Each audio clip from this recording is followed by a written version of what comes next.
और इस संकल्प के साथ कि 140 करोड़ का ये देश हमसे जो उम्मीदें लगाए बैठा है वो जरूर पूरी हो।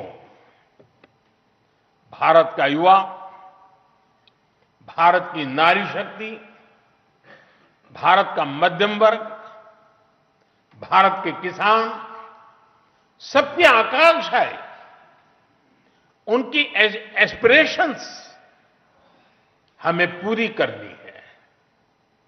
आज देश का हर नागरिक विकसित भारत के सपने से भरा हुआ है। विकसित भारत का सपना अब किसी एक व्यक्ति का नहीं रहा, किसी सरकार का नहीं रहा, किसी दल का नहीं रहा। देश के जन जन का सपना बन चुका है, संकल्प बन चुका है। और इस सपने की पूर्ति के लिए हमें अपना हर पल समर्पित करना है। साथियों, एनडीए के 12 वर्षों की एक बड़ी सफलता यह भी है कि देश कांग्रेस के कुचक्र से आजाद हुआ है।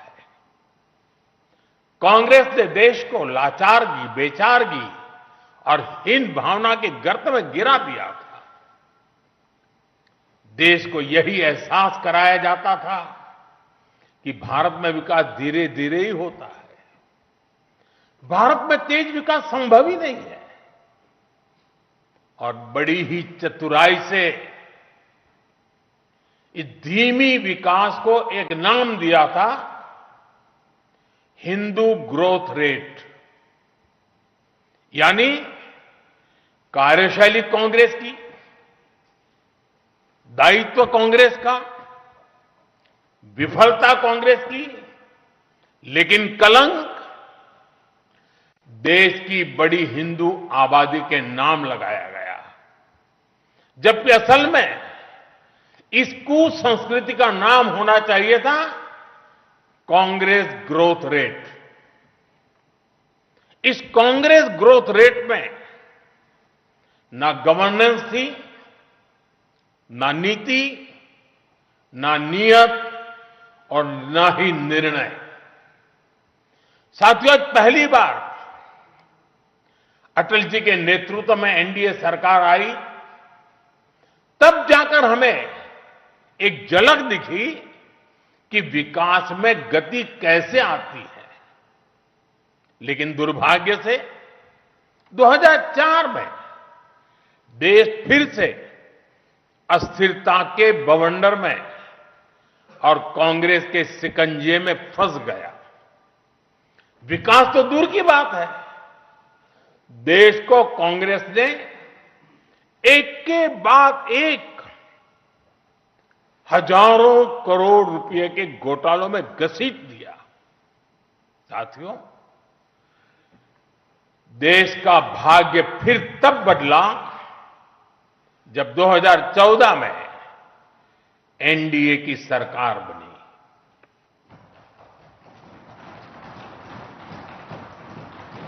देश ने देखा कि जब नियत, नीति और निर्णय तीनों एक साथ काम करते हैं तो विकास की गति कैसी होती है।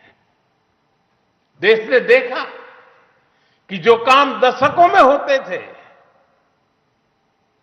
वो काम महीनों में होने लगे।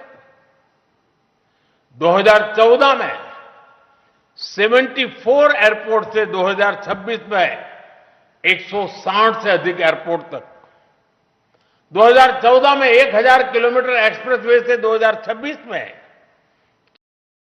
6 किलोमीटर एक्सप्रेसवे तक, 2014 में सिर्फ 5 शहरों में मेट्रो से 2026 में 20 से ज्यादा शहरों में मेट्रो तक, 2014 में 700 करोड़ रुपए डिफेंस एक्सपोर्ट से 2026 में 23,000 करोड़ रुपए के डिफेंस एक्सपोर्ट तक।